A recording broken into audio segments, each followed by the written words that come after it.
Hey guys, this is Jason Bitbender Brink. I'm here doing a little bit of an AMA with the guys over at Brave.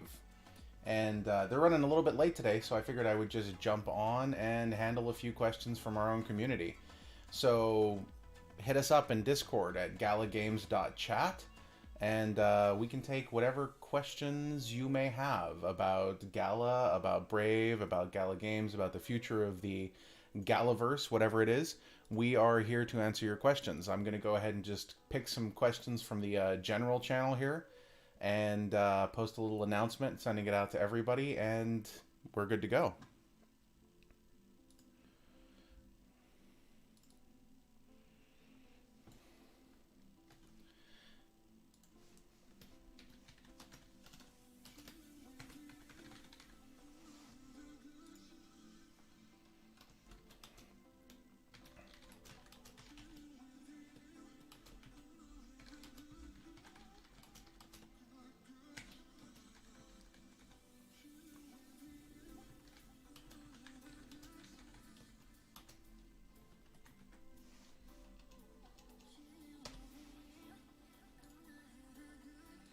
Okay. Sent out to all of the servers, so we will handle all of the questions from all of the people.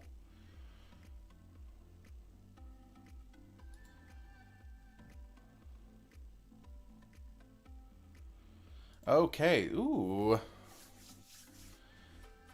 So here we go. We have a question from Yusuf. What determines the treasure chest gas fee? Because right now they're way too high to be worth redeeming anything, and it feels kind of bad. Yeah, we're not a huge fan of gas fees either. That's something that we're obviously working on through a lot of different L1 and L2 integrations that hopefully will be worked out here before too terribly long, because nobody likes paying gas fees, especially not us. We're not a big fan. Anarchist, what is the meaning of life? Anarchist wants to know, what is the meaning of life? What is the meaning of life? That's a great AMA question, isn't it? I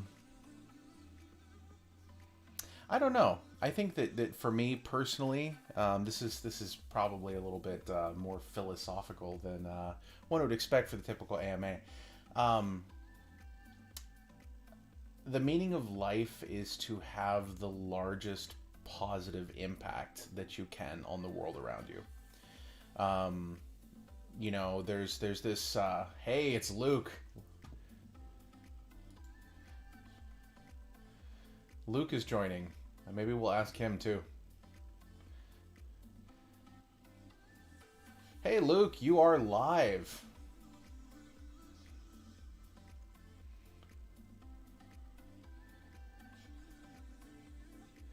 Luke's mic is connecting. Hey, there he is. Hey, Luke, you are live, man. How are you doing? We are streaming. I'm doing well. How are you doing, man? Doing okay. I just got asked what the meaning of life is. I started out with like AMA questions, and the first one coming from Anarchist is what is the meaning of life? So you want to take that? You want to hit That's it? a loaded question. That's a loaded question. Pretty light question for a Wednesday afternoon. No big deal, right? Right. The meaning of life. I don't know. Do cool things and There you enjoy go. your family. You know. There you go. You make How sure would you you're answer showing that up one, okay. Jason? Oh man, that's a big philosophical question. That's a big philosophical. What I was starting to say is I think that the meaning of life is like there's this concept that we live in this kind of like cold, uncaring universe, right? Like this sort of nihilistic approach in which nothing really matters. But in a universe in which nothing really matters, we have the ultimate choice. We get to make the things that we think matter. And what matters to me is having a positive impact and finding new ways to do new things that make existing in this cold and uncaring universe brighter and warmer for other people. So That that's was beautifully put. kind of my thing. But yeah, I don't know. Maybe I could be entirely wrong. Who knows? I think it's good, man. So that's Um, very warm. yeah. So, how would you like to poll questions? I opened it up in the general channel of our Discord, which is pretty hopping right now. Cool. I can do They've that. got Yeah. lots of questions, but I want to make sure that we pull some from your community as well, because I'm sure you've got people who are throwing questions out there. Yes, indeed. Let me double check where we're at over here. Cool. Okay. Yeah. Do you want to lead with ones from your guys, and then we Sure, can? Yeah. sure. We got a lot of people saying hi to you. Hello. Jimmy says just say 42 and move on. Big fan, absolute great fan of that answer. Um, let's see. Uh, can anything that we can say about tower NFTs coming down the pipe? So I don't know if you're aware of this, Luke, but we've recently released news that there is going to be another game coming to our platform called Fortified, Cool. which is a tower defense game.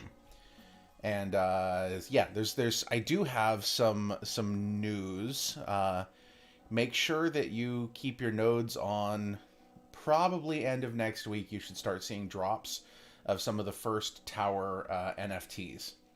We're going to be dropping some of those sort of spaced out because there's going to be a lot of towers. We know that in a tower defense game, you need towers. So there's going to be a lot of those. So that's going to be a good thing. Yeah. And let's see. We have given plenty. There's some people asking questions about Mirandus and things like that too. But Go we for it. can come back to. Okay, sure. So, let me deal with Singleton 5896 question. So, Bitbender, the salty bot on Townstar. Why isn't it yet delivered to our treasure chest? Give us an absolute estimate on when it will arrive. So the love the absolute estimates. I can absolutely estimate that it will be soon, but that's probably not the answer you're looking for. Am I right? So the thing with the salty bot and the fountains and all of those types of things, those are all the second part of the fulfillment system that we've just released. So we've just released Fulfillment 2.0, which handles orders. The next part of that handles the things that aren't orders. They're the distributions that come from another wallet because they're other previously minted items that there isn't an initiating transaction for. So we're hoping that that's going to be worked out within the next couple weeks, which should clean up all of the problems with people not getting fountains when they think that they should get them, and salty bots and all of those things. So I hope that answers your question. Let's I'm see. catching up on the Gala chat questions now too. No worries, man. Yeah, yeah, yeah. I see we have somebody about a sweatshirt. I love that. Yeah, the switchers are so cool, man. Excellent. Oh yeah, Sai's super super cool. I think that's how we Awesome. say his name. I'm gonna go ahead and say that. We actually played D&D with him the other day. Nice. He was one of our community D&D members who joined up. Excellent. Um, Let's see what we got. yeah. So there's this cool question from Sai actually. How does Brave tie into the Minotaur? I think for me personally, challenging a Minotaur is something that you have to be profoundly brave to do. Okay, it's not a thing for the weak of heart. You must be stout of courage and willing to go into the bold and untrod reaches of dungeons in order to do that. And to me, and again, this is probably your line, Luke, but to me, that's one of the things that Brave represents, is the willingness to look at the way that things have always been done in terms of advertising in browsers and selling as user data and saying, yeah, I think we can do better. Let's do that. Let's challenge the status quo. Let's say screw it, we're doing it our own way and invent something completely new. Yeah, And I think it's very well put. I mean, it's one of those things where, working with you all has been great because, especially in the gaming space, you all are doing things here that aren't really like people are talking about NFTs a lot right now and like collectibles and, the art sense, but you guys have been making functional NFTs in gaming, right? Like, and the fact yeah, that we could kind of even be a part of something like that and then add our touch to it was really cool. I mean, those Minotaurs look awesome too, and like a lot of people picked them up pretty quick. But it was one of those neat things where you all are working in the web. We're a browser, and we're doing everything on behalf of users and user first, right? Like, and Right. that's where there's such a good parallel with what blockchain gaming is doing and what we're doing is that we make it so that you own your data, you own your browsing experience, you own your attention, and you all have it so that you own everything you're doing in the game, right? Like, and that's such a powerful thing when you think about how much money you waste, like from game to game, Oh having to God, pick up yes. everything from zero, like. So yeah, I think anywhere we can tie in Brave to that is something we're interested in, and it was a cool way for us to kind of do something together with NFTs, like, and kick off this partnership.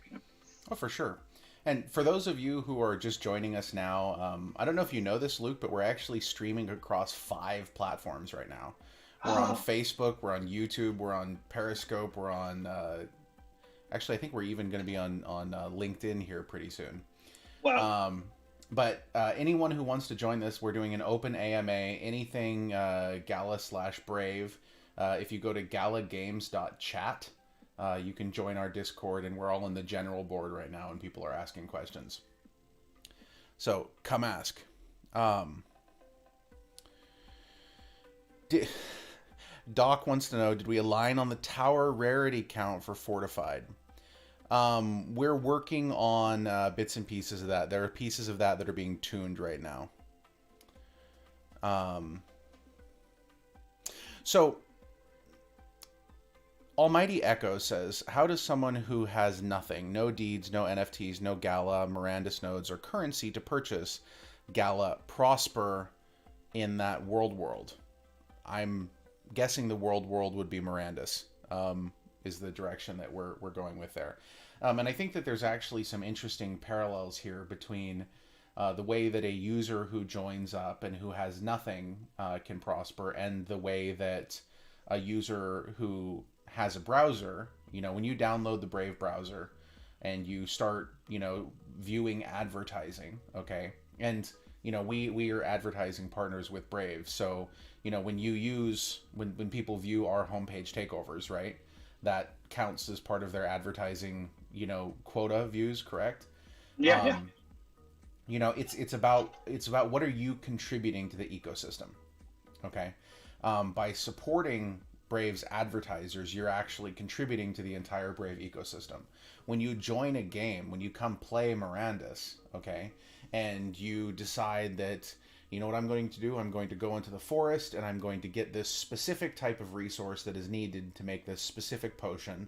It's a terrible pain. Nobody wants to do it, but I'm willing to do it, and I know that I can get this resource and I can sell it to a potion maker. That's how you do that. It's the same sort of thing. How do you contribute to the broader ecosystem, and how do you participate? Um, they're, they're, Doc's they're, getting the screenshots going. Doc, I love it. Doc will meme the hell out of you, man. I love it. They will definitely do that. I see one from Ed777 that I could grab. Like, Yes, please. what is the future of Brave Rewards? It's a great question. Like when we initially kind of went to market with this, it was around kind of building this ecosystem between creators, users, and advertisers that would address something that hadn't been done before. Where as a user of other browsers and advertising in general, you're really getting nothing but the short end of the stick. Like you get ads, but it's not. They're overly targeted to you. They're not very good. It's the cost of getting those ads is very high, and the experience and all your data that's getting collected. But we've grown that ecosystem up to we've got over 1 million content creators that have verified to accept that. And the next kind of phase has been like, okay, like we can help reward creators. We have people earning BAT every month. Like how can we get them to put that BAT to work? And so you can see things like Brave introducing like VPN or a video conferencing service where you can use BAT to access that. We've been doing a lot with NFTs with you guys. Like you can see other cases where those NFTs have redemption value. You can unlock content. You can do certain things exclusively in Brave tournaments, etc. And also like with NFTs blowing up in the way they are, like we have this million creator pool. Also, like there's this new kind of upstart of NFT creators coming to market. Like, how can we potentially like extend the option for NFT creators to verify with Brave, or for our existing creators, like how can we turn and like open up the door to NFTs and additional blockchain services for them where they can make more money? And those are areas where we're kind of looking at growing out the ecosystem and putting in different rewards, and also like through partners, et cetera. But I think we integrated IPFS natively in Brave, came out with that in January. If you look at services like Pinata, all you really need to have is like, an email account, and then you can, OAuth, and then start pinning stuff and turning that into NFTs. Like the on ramps for people that aren't familiar with blockchain are getting easier and easier. And one thing that we've been able to do really well at Brave has been that bridge between, the fully decentralized Web3 world and then, mainstream browsing, which, the blockchain space has been great. You got really great, smart people here. Like, we've been in the realm for a long time, but usability has not really been like a core focus. But that's one of the reasons why we were drawn to working with gaming partners, is that people know gaming, people know collectibles, people know these things. It's easy to relate to them. And with us, like, even when we launched Brave Rewards, we were thinking like, okay, how do we present this to users? And what we ended up with was just call it a token. Just say, you earn tokens while you browse, like keep it super simple. And that's what's really resonated so well. I mean, we've generated 13 million rewards wallets lifetime to date.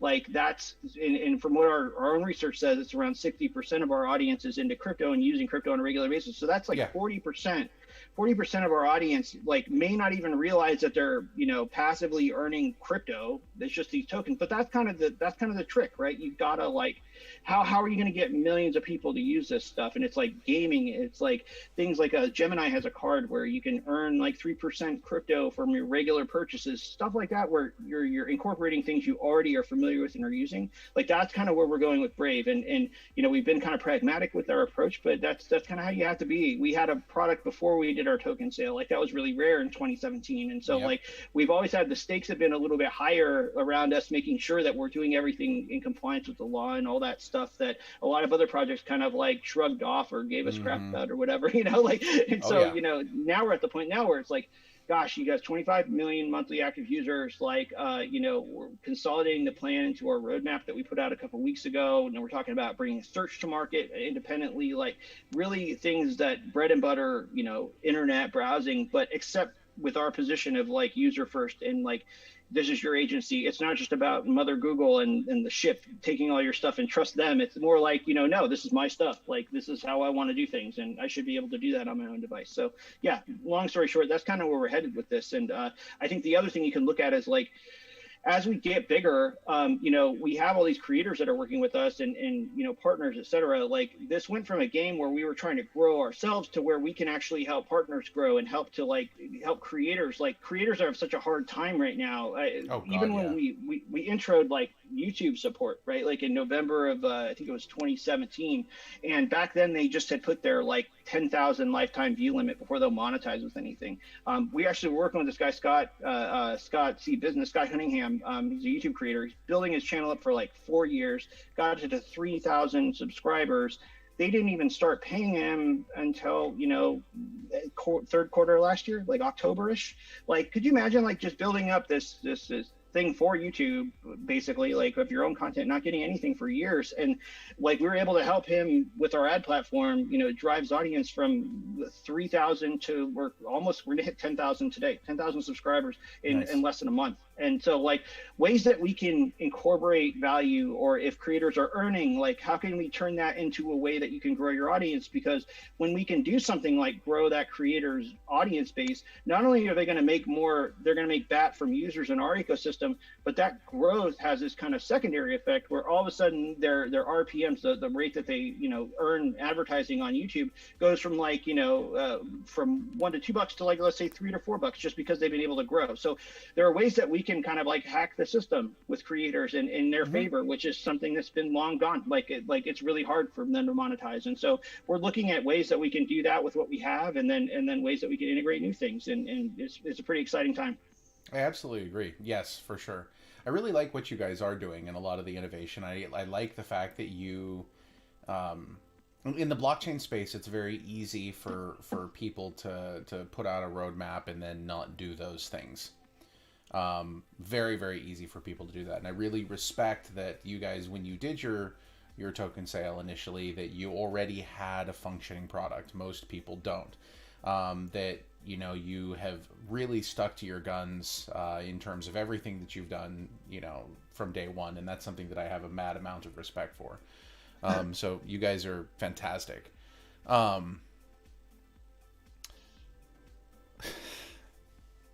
This is not the Mayweather AMA. But I am scared of Pacquiao. I'm reasonably sure that Pacquiao would kick my white ass across any sort of ring that I happen to find myself in with him, for sure. Oh, there's another question too. Is Sai, I think, how do you compare Brave to other data ownership related blockchain projects like Sure. Permissions Ask? Yeah, I think, you know, and then the second part of that was, will Brave work alongside them, or are they considered competitors? So that's a fantastic question, right? Like, Mm-hmm, and I think, mm-hmm. you know, one of the cool things about the blockchain space is like, you know, we have our own ecosystem here, like with rewards and with that and all of that. But like, you know, we've natively integrated IPFS. Like we're working on, you know, additional, you know, domain resolution services with like Unstoppable and ENS and other possible. It's really kind of like a playground for protocols. But also, the great thing about Brave is that it's a Chromium-based browser. So we basically like strip out all the phone home stuff to Google and like proxy stuff that we have to have for services. But really, you get like a private browser. But the benefit of that is that you can use any Chrome extension in Brave. So Yeah. it doesn't matter. Like we get like a lot of crap from like, you know, Bitcoin maximalists and other folks just because we did our own token, which is like, look, we did that after we tried Bitcoin, right? Like we tried Bitcoin, fees got out of control. We had to switch gears. Like we did our own token. It actually worked better for what we were trying to do. But there's nothing stopping Brave user and Brave from using Bitcoin for anything, and we actually encourage it. I think like Yeah, you know for sure. there's this whole idea of like having this maximalist approach to everything is just not really compatible with technology because you know nothing is like that in technology. Everything like you got Sega, you got you know Nintendo, you got all these different you know players, and I think like from where we're coming from it really gets down to the core principles. It's like, you know, if you have another project and you can access it in Brave, we want blockchain to be successful. Yes. Like we Yeah. No. want this stuff, like it makes the whole world a better place. Like, you know, I don't even like saying that, but I'm saying that. So like, you know, it's one of those things where it can really like have a material impact in your life. Like, Oh, for sure, there are a man. few things that are like that, you know. It's one of the things that I do love about the blockchain space is that you know, this works better if we all work together. You know, it's very, very easy. And I can see even today the massive differences from the way that things are today to the way that they were in like 2016, 2017, 2018. Where back then you had these little tiny tribes of very, very angry people who would, you know, brigade each other's, you know, communities and, you know, stir up all of this drama and stuff like that. And I'm finding today that things are much more positive, much more cooperative. People are realizing, hey, look, we can all work together to advance this collective mission together. We don't have to fight over things. I think that makes a huge difference. You occasionally do get the group that is a little bit more contentious. But you know, ultimately at the end of the day, they're still just doing the thing that they believe is correct and is, you know, better for everything. And I think that a lot of times, specifically, you know, you mentioned the maximalists, specifically in that case, their essential argument that most of the altcoins that exist out there are, you know, these terrible, ridiculous scam projects. And they're not wrong in so they're many not. cases. I mean, like, that's So so it's like well yeah, there's a lot of really bad stuff out there. We're not the bad stuff, but there's tons of bad stuff, you know. And Bitcoin is amazing. Bitcoin is a revolution that is you know changing the world as we know it. You know, but it also doesn't do everything. You know, right. it's you have a toolbox for a reason. You don't have just one screwdriver that is your multi-purpose tool that does all of the things, because screwdrivers make terrible hammers.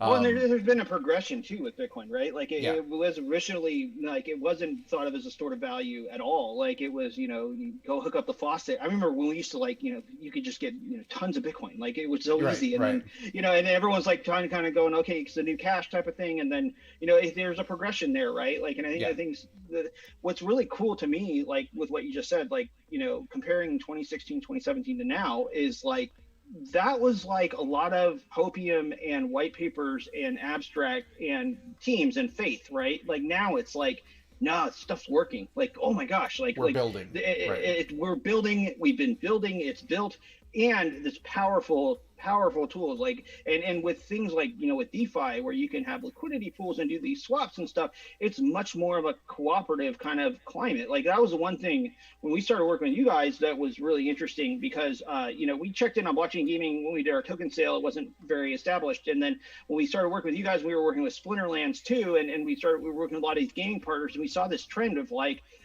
people suggesting let's do interoperable things, let's do things where we can collaborate with other projects. It's like such a contrast to anything outside of this space where it is highly competitive. It's closed cone of silence kind of treatment on things, and that's one of the reasons why we're here. It's just like having that kind of collaboration. This stuff doesn't get built by one entity, and it doesn't get built in a day. It's a lot of open work and a lot of participation, and in gaming it's just like getting people to game, like but there's so much value in this. I mean, it's like the stuff you can do with DeFi and and now with NFTs, it's just nuts. And it's changing. Like I don't know. I'm older like than a lot. Like I remember savings account where you got something for saving money, like, and that kind of went away. And now like DeFi is like, whoa, hey, like I Right. can take this stuff I'm just holding and earn. This is Oh amazing. Like man, I remember when I opened my first savings account as a kid.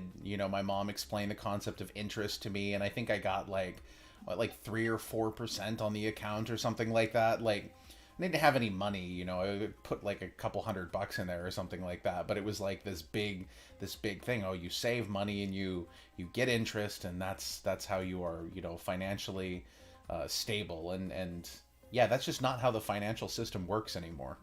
no. It just isn't. Like it's so fundamentally broken. The banks are now like, please give us money and we will hold your money and we will give you less of it. And here, have some fees. That's one of the super interesting things about now too, though, like comparing it to like 2016, 2017. It was a very much like a anti, not anti-banking, but it was very much like a challenger space to banking. And now you've got like banks involved where it's like, and now you got like regulators saying, hey, banks can actually validate on the blockchain. It's like, whoa, okay, different Well, level different I, level here now. oh, Yeah. for sure. And it's interesting. I mean, if when you look at this is a technology that has applicability to banks, to basically everyone. It's just a matter of putting it and presenting it in a way that they can actually use.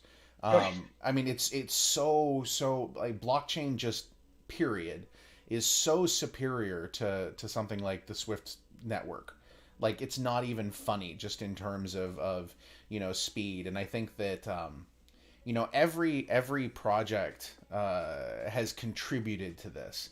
One of the things that I've always liked is I know a lot of people give Ripple a hard time, but Ripple has brought a lot of attention to the entire industry and has connected with banks and made them more open to the idea of blockchain because one of the things that I hate about the industry in general is that somehow we started out using the word cryptocurrency, which is like a terrible idea as a branding decision. It's like, man, let's hidden money. Yes, that's not going to attract any negative attention whatsoever. Yes, let's call it secret dark money. Everyone will like that. But the organizations, like Ripple and like yourselves and like us, it's about creating something, putting it out in the open where everybody can see it. And even if people take issue with parts of it, because there's always going to be people who take issue with one piece or another, I think they do a really, all of us have done a good job at putting this forward and beginning to shift public opinion about it. Because at the end of the day, blockchain needs to be invisible. It's just part of the tech stack. It needs to not be like the thing. It's just one of the things that is important. Yeah, absolutely. I mean, like look at like email, right? Like nobody cares about the email protocol. Like they just want email that works. Right. Back in the '90s, it was that protocol level. And now it's like everyone's using it. I think the other cool thing is that these projects, like the community element is so important, and especially like because a year or two ago there were a lot of debates around like, oh well, there's enterprise blockchain and public blockchains and yada yada yada, and like Right. Right. that public element of it, the community element of it, whether it's a game or browser or anything, like having that instant feedback, like, and also doing this stuff open source, there's nowhere to hide. Like, you're going to get called out by your most loyal people because they like what you're Oh, doing, for which sure. is like the best way to do it, in my opinion. Like, and I Yeah. worked in advertising for a long time, black box land, it wasn't fun. Like, and here it's like, no, we encourage feedback. We want to hear it. Like, our CEOs on Twitter talking to anybody that wants to talk about this stuff. It's just Yep. like a Yep. much better way of working than the past where you have all this abuse because you're everything's done in secret and it's all done under the table or whatever, and this doesn't allow for that. And Yeah. the other thing is you realize how flawed the banking system is. Like how even in 2021 it's like, gosh, it can take me multiple days to get something from one end to another. It's like, it seems ridiculous, but that's Yeah. just how it works. It's just crazy. Well, yeah, and don't even start me on the fees and the paperwork and the all of that. It's just ridiculous. Hmm. Um, yeah, no. When you talk about protocols and things like that, I mean, do you remember uh, LAN parties? Do you ever do LAN Yes, parties? yes, I did land parties. Where Yeah, yeah. you would load up your god awfully huge CRT in the back of the car, and you'd take it to some friend's house and like lug it down into the basement. Be careful, don't drop it, because it's like a 21-inch thing that weighs 800 pounds in your tower, and you get everything down there and you plug it in, and it takes like 45 freaking minutes to get the subnet set up, and all of these different things so that you can finally play a game together. I think we're just getting past that spot in blockchain, Yeah, just getting past it, so and close. we're almost at the point where it becomes ubiquitous and begins to fade into the background as just an obvious piece of the tech. We should answer questions though. We're having too much fun talking. Yeah, we Um, should. let's see. Any more news on taverns? Oh God, land parties. Jesse, don't do that. Okay, let's see. So I'll deal with the house that Ripple built. There seems to be a lot more deeds for sale than places to put them in the Miranda's world. Can you elaborate on the plan for that? It seems like people would be disappointed if they paid for a deed and couldn't put it down. So there's a couple angles here. The likelihood of everyone trying to put something down at any one instance is pretty is not super high. On top of that, if you look at it as the world of Mirandus is supposed to be a simulation. Okay, that means there are probably going to be a lot more people who have ideas for businesses than there are necessarily spots to stick them at any one moment. The nice thing about this is that it will be possible at some point in time in the future for the deeds themselves to potentially grow. Okay, this is not a guaranteed thing, but that is definitely something that could happen. So there may be opportunities to expand this depending on how placement and whatnot works out in actual practice. So that's going to be one of those watch and iterate sort of things. Um, let's see here. I see a question about physical NFTs. Ooh, oh, physical NFTs. I think we had something we wanted to say about physical NFTs, didn't Yes, we, we Luke? did. Yes, we did. Do you want to? How interesting. Yes, I would love to. Although, first, before I do that, let me just tell everyone who's probably posting comments furiously in Periscope saying, "Why aren't they reading my comments?" Um, the place we're getting all of these questions right now for this AMA are from the Gala Games Discord. So if you go to galagames.chat and join the general room, that is where we're currently answering all of these questions. So, let's see here. A physical NFT, Luke. I think that the whole crystal thing went pretty well, wouldn't you say? I would say it went very well. Right. It was excellent. So people, and those of you guys who don't know, and if somebody could post one in the chat, that would be super, just so everybody can see it. Um, yes, everyone, pay attention to the stream. Carrie has spoken. Okay, listen to Carrie. So people bought a crystal, and inside the crystal there was a beautiful laser engraved minotaur from Mirandus, which looks like magical amazingness just floating there in the crystal. And with that, there was a redemption code that you could, go to our website and you could redeem for a homestead in the world of Mirandus. And that was pretty cool. People really liked the homesteads.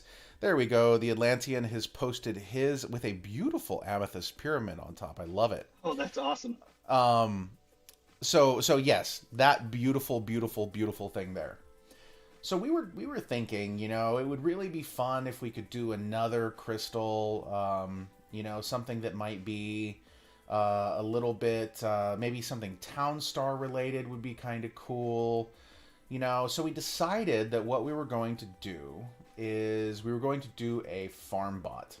And the photographer has not yet sent us the final photos of these. So expect to see them soon, but they're going to be a crystal that has a farm bot inside. And the NFT that will be able to be redeemed, okay? Now pay attention, guys, because this is super important. The NFT that is going to be able to be redeemed from these is a pickaxe for the farm bot. Now, there are very few of these out in the wild. Very, very, very few. Okay? So I expect that these are going to be, people are going to want these and may snap them up pretty quickly. They will be available, I'm guessing, probably within the next few weeks from the Brave store.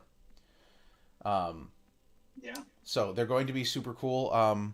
I will post a neat little picture here as soon as we get the official ones, and there'll be, of course, blog posts and things like that. But yeah, it's going to be pretty cool. And somebody, if you guys could, like John, go find one of the pickaxes on OpenSea or something and link that over. There we go. Oh, I see it. Yeah. Groove did it. So that's going to be the NFT that you can claim here. Very cool. Ooh, that's beautiful. They sell purdy. Okay, let me deal with a couple because I've seen Commander Millarn ask this question a few times, and I don't want to ignore it. It's about the hackathon from GalaCon. We have reviewed those submissions, and we're going to be putting a few of them to a vote by the nodes here very shortly. So there were a lot of really cool ideas. There were a lot of ideas that were not very well fleshed out. Some of them were like, you should make an FPS. And that was the sum total of the idea, which not enough. But there are a few of these that were quite good that we will be putting out there. So that will be in the next few days. You should see news on that. Well, it won't actually be a physical pickaxe. It will be a NFT pickaxe that is tied to the physical NFT of the farm bot crystal. Okay, let's see here.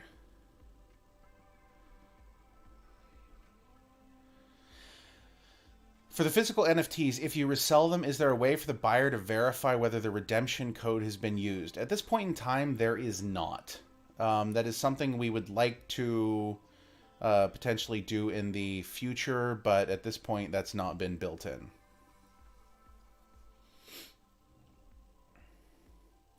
And for 88 Michael Reddy, how long until we find out which AAA companies are supporting Gala Games? I'm going to turn that on its head and say, how long will it be until you find out which AAA companies Gala Games is supporting? Boom.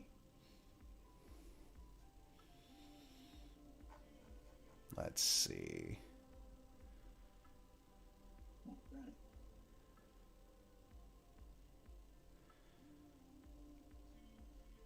Has has Elon Musk bought the second Citadel? Ask him. Yeah, Ask tag him him on if he Twitter. has. Ask We him if he bought it we in bat.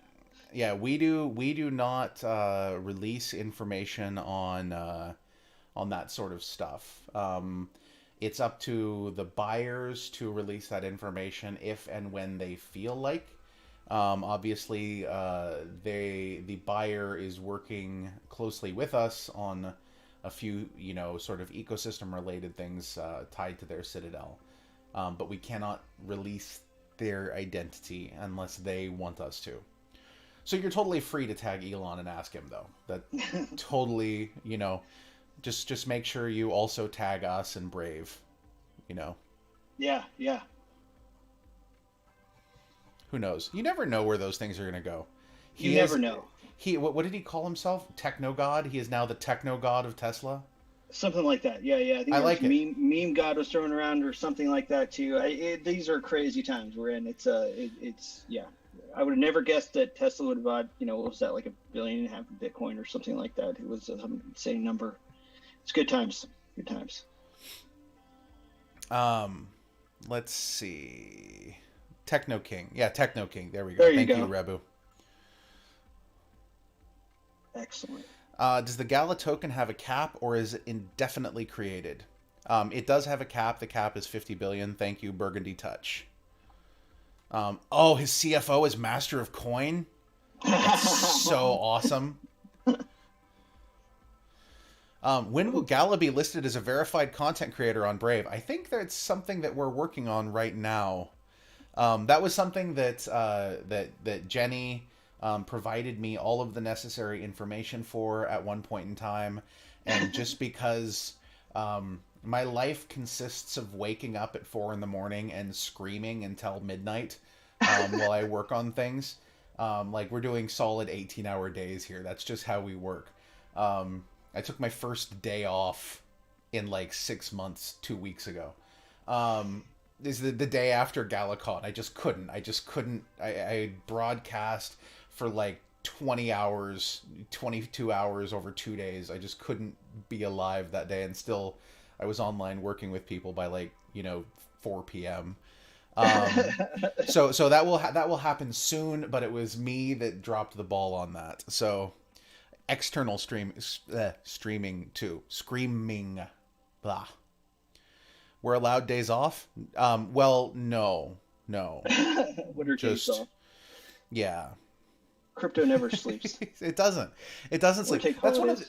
one of the things that I love about this. Like, we had we have these great meetings where we're bringing in partners that we're talking to from all over the world.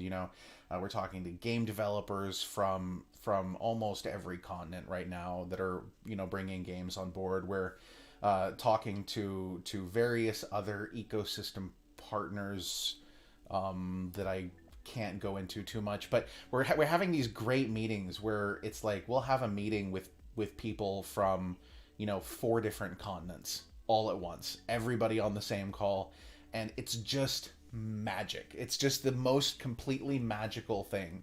I mean, can you imagine going back in history and being able to have a conversation with somebody in like Colombia, and Yeah. you just look at them and talk to them? Well, you also have somebody in Rome and somebody in Beijing all on the same call. Madness. It used to be like a '90s movie thing, like you see in like a James Bond movie or something, and now it's like most of Yes. that's real life now. Yes, It's kind of exactly, cool. exactly. They have the suitcase that they open with the little screen that's like, Exactly. green and pixely and shimmery and things. Yeah, I mean, even like in the last year, like with COVID and everything. I mean, we had this kind of connectivity before, but now it just kind of was a forcing function, and it's like, wow, like it's going to totally change how people work for a long time, and but there's also a missing element too. I mean, I think to being in person, but we'll figure out where the happy middle is there. But Well, I don't. I think one of the things that's important, and what COVID has done is that it has shined a light on the lie that is the concentration and centralization of business and activity. You know, if you go back to the 1800s, you know, you needed people to all come together in cities to work. And so we had these mega cities that grew up out of the land. And you don't want to be all Final Fantasy VII, but they polluted the earth and things got really ugly and terrible. And people lived in little tiny, you know, places and worked in, you know, boxes. It was, you know, terrible. And we don't have to do that anymore. One of the things that's cool about the way that we work, and I think you guys are pretty much the same way, is we're entirely decentralized. Mm-hmm. We have people all over the place. Our human resources department is constantly, you know, dealing with all of the state and local bureaucracies as we bring new people on to get us registered to do business and hire people in that specific state so that we can pay specific state taxes and things like that. You know, as our team grows, you know, our footprint does like that. But the cool thing is there is not, and probably never will be, some giant building somewhere that has our name on it, because it's expensive, it's completely ego driven, and it's entirely unnecessary. Yeah.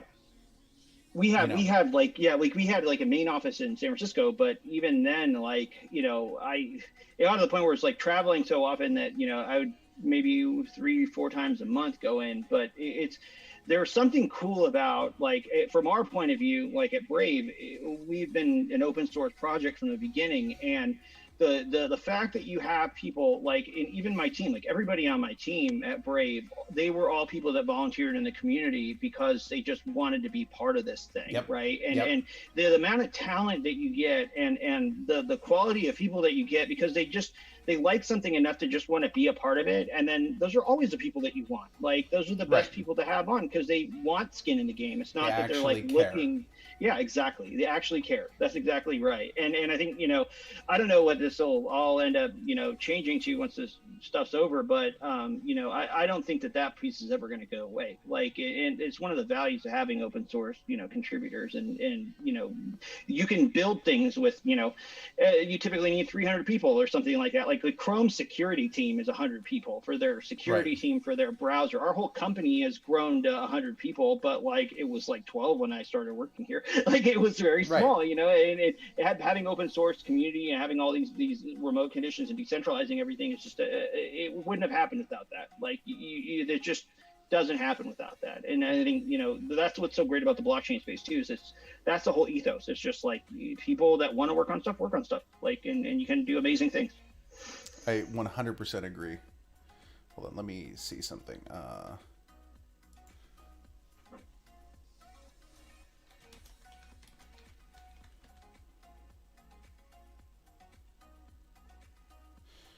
Um, Sorry, checking a message from my wife. She's walking back from somewhere. Um, anyway, let's see here. Da, da, da, da, da. There was a question that I saw here that I wanted to answer. Burgundy Touch says, will we target the mobile gaming market? Townstar looks friendly for it. You can play Townstar on your mobile without any difficulty. It's not a specific target. I think that what we want to do is we want to make things as open and cross-compatible as possible. So where possible, we will certainly enable mobile gaming.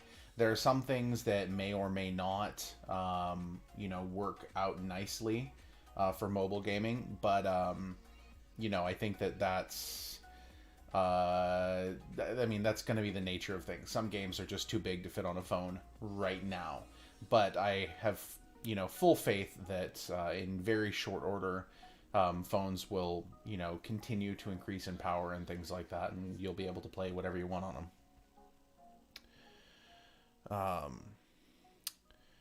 John wants secrets.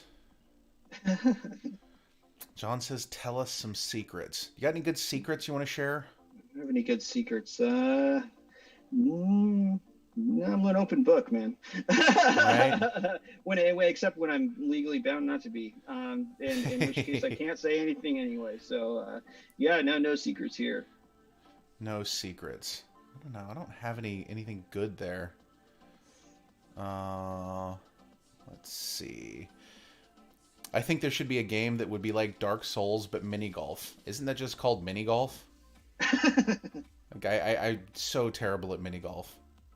I'm pretty good at it, but horrible at regular golf, which makes sense, I guess. Oh, okay. So Burgundy Touch says, I mean via an app, not via browser. Okay. In reference to the mobile thing. Okay, so here's the deal with that. We would love to.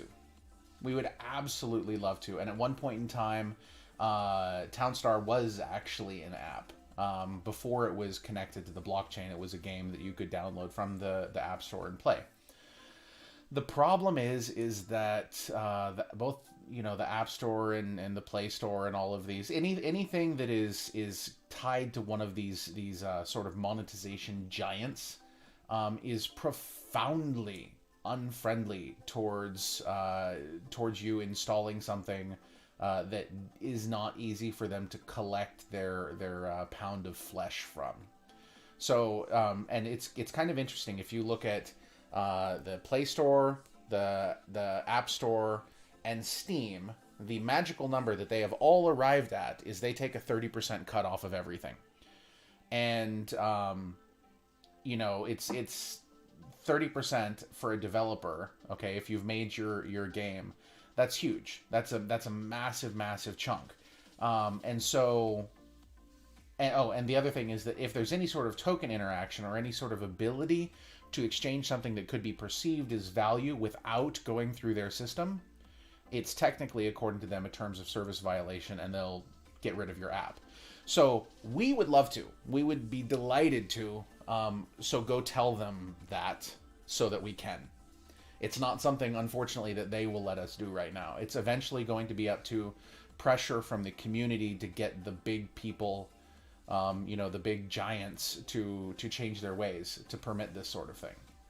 Yeah, just to echo what you're saying, man. Like we dealt with the same thing too. Like if you look at Brave on iOS, it was like everywhere else for about a year, and then they did a policy change on us where they said, hey, if we will pull your app. Like you got to tweak this the way we wanted you to tweak it, which is just kind of nuts, like your Yep. whole business model has to change just to comply with their store. It's like it's really kind of killing a lot of innovation. But we ended up doing it just because you don't want to like piss off the big guys. And then and we just said, okay, wherever we're gonna keep the model that we have wherever we can, and then just figure out ways to make it work with iOS. It was just it's just for real estate, basically. I mean, that's a really crazy thing about this is like, Yeah. especially I can imagine with game developers too, especially because the amount of, time, money, investment that you have to put into building a game is like huge. And then, 30% off that is pretty nuts. But, there are people, the market will always find a way to creatively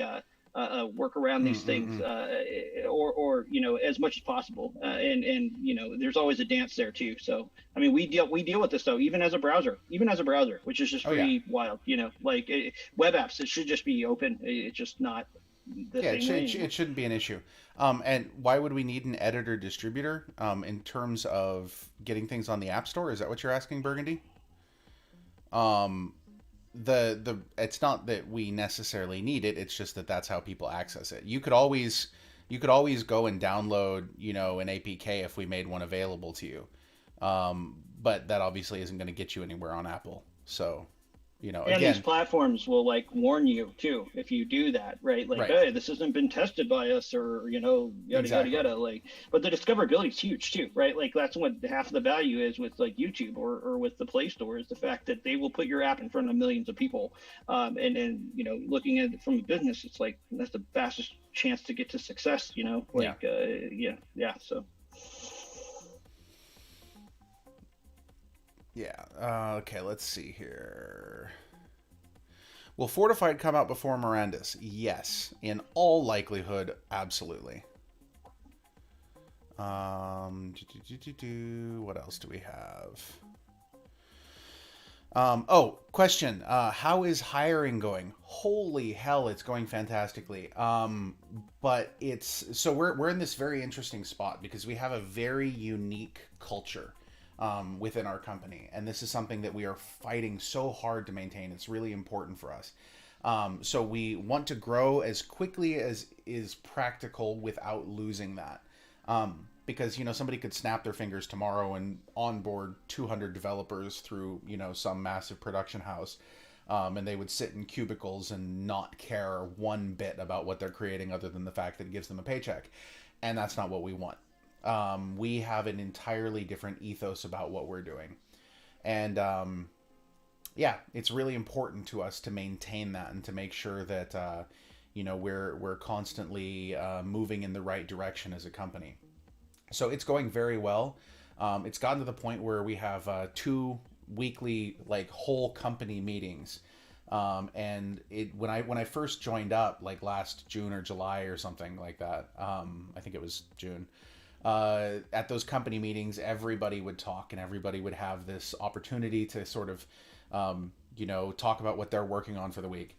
And now it's gotten to the part where only team leads have anything to say, and everyone else, they have to, do their updates and breakout meetings.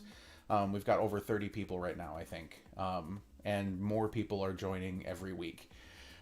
There is, if you go to app.gala.games, there's a little thing down on the bottom that says careers. So go check that out. I don't think there's anything there posted just yet, but stuff is being posted right now. Okay, let's see.